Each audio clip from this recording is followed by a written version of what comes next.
Stampers and paper crafters, welcome to day 9 of the 12 days of Christmas. Today we're going to be creating this cute little box out of the nested boxes, treat boxes. And so this one's somewhat of a simple nested box, but there's also going to be a kit available that includes this product, this box, this double stack box, and then also this quad box. So anyway, we are going to have this kit available with paper and ribbon, and I have this one with one type of ribbon and these with the I forgot my other quad box. We've got 2. Sorry about that. So we've got this one also. So you get, actually, you're gonna have 4, 8, 10, 11. So you're gonna have extra products to be able to make some additional nested boxes.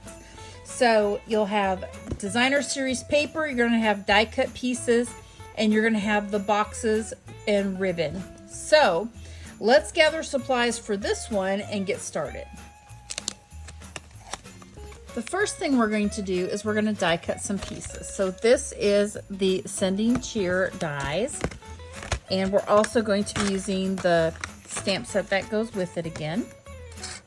Okay, so I'm going to need the hat, and then also we're going to need the little pom-pom that goes at the end, and then also the little fluff that goes around it.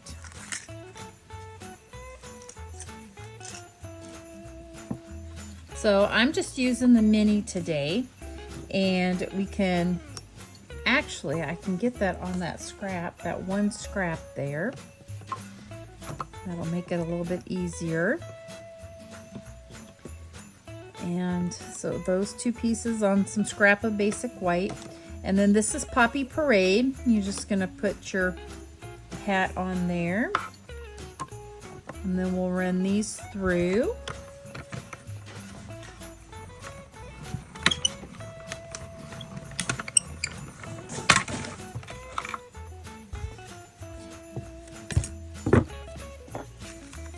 So there's our hat. And our, actually, I think I like it better like that.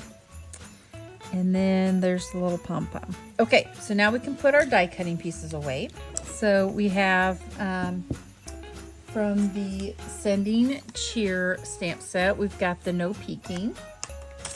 And I just have a small scrap of basic white, and we're using Poppy Parade ink. And then we'll just stamp that, and then we'll trim it up around it. So it really doesn't matter exactly what size you have.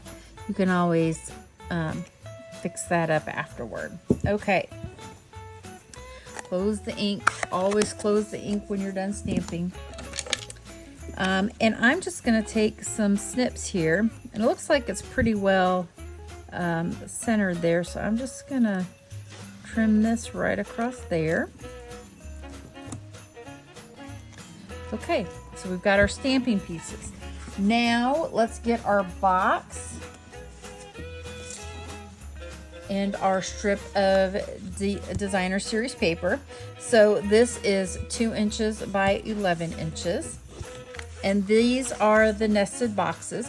Now, when you have a pack come in, you're gonna have one that's got a notch in it and then one that doesn't. This is the inside part of the box, and this is the outside part. So the first thing I do is I fold all of the score lines.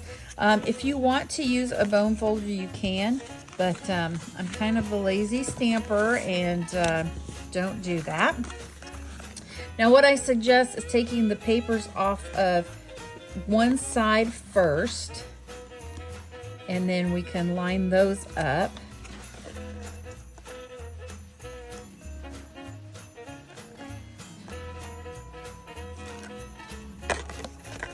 So be very careful as you're lining them up. What I do is I fold them in as much as possible and then start lining up, because once it sticks, it's basically there.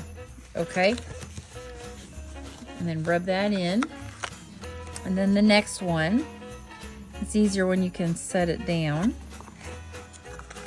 Now, this one gets a little tricky because the sides are already up, and so these I've always found tend to stick a little bit more than if I was doing the first two.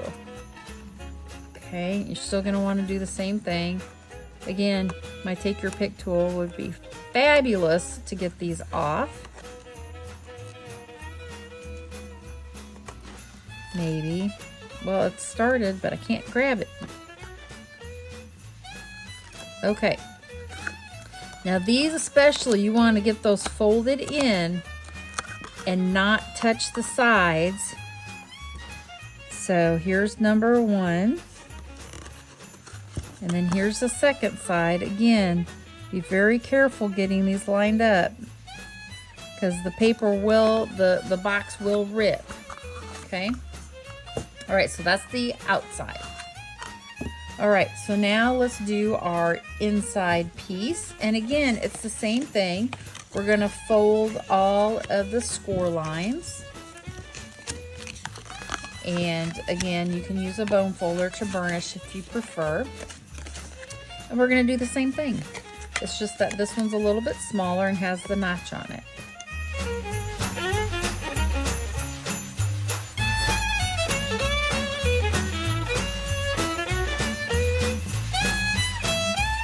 Right, so now we have the inside of the box, and so these just slide right into each other.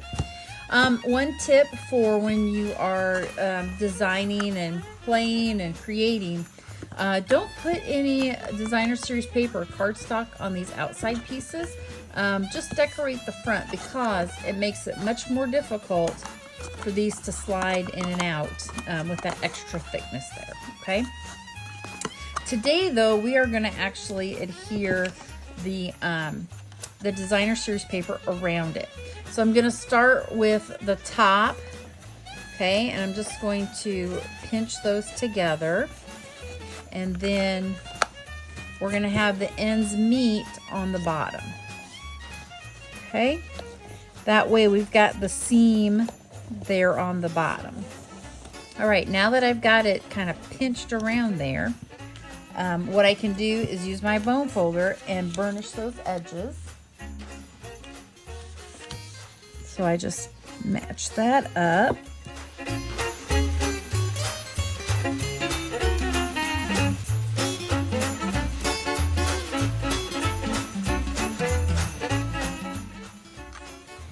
Now we can add some adhesive to one side.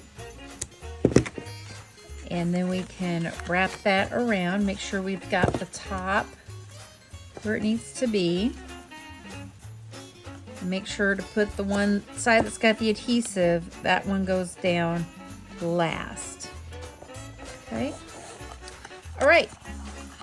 Now we'll add our ribbon. This time I'm using the iridescent white. But you know, as stuff goes unorderable and back order, that kind of thing, you know, these ribbons are really interchangeable. And any of the white ribbon, you know, you can actually color that with your blends or even an ink pad. So the whites are very versatile, as you can make it whatever color you want to match your project. But I kind of like just having the white iridescent here. But again, you know, the ribbon with the silver trim and the sheer is also beautiful as well. So either one will make some awesome gift items. Okay, so we're just going to trim this off right about there. Now let's get the other side too. Out there. And now we'll decorate our front. So for the front, I actually went ahead and put some adhesive down for this. Now, if you really want it to stay, you could always use your Tombow or your liquid glue. Okay, and then we're going to use dimensionals for the rest of the pieces. Okay, so let's make sure that you see there's some little embossing there, and so we want to make sure we get the right side to have the adhesive, the dimensionals on, and which side we need to have facing up. And let's see, I think I like it with this down here. Okay, and then we'll just pop a little one right there, and this is just the perfect size for a dimensional. All right, and then our no peeking. This actually covers up that little hole. So, you know, these you could actually make into tags themselves without, you know, any other items on there. Cute little tag. And that is day 9 of the 12 days of Christmas. So make sure that you watch at the end of our 12 days of Christmas for the option to get the kit. That's going to include designer series paper, nested boxes, instructions for all of these projects, and die cut pieces and all that good stuff. Okay, so thanks for watching, and stay tuned for day 10. We're almost to the end of the 12 days of Christmas. Bye.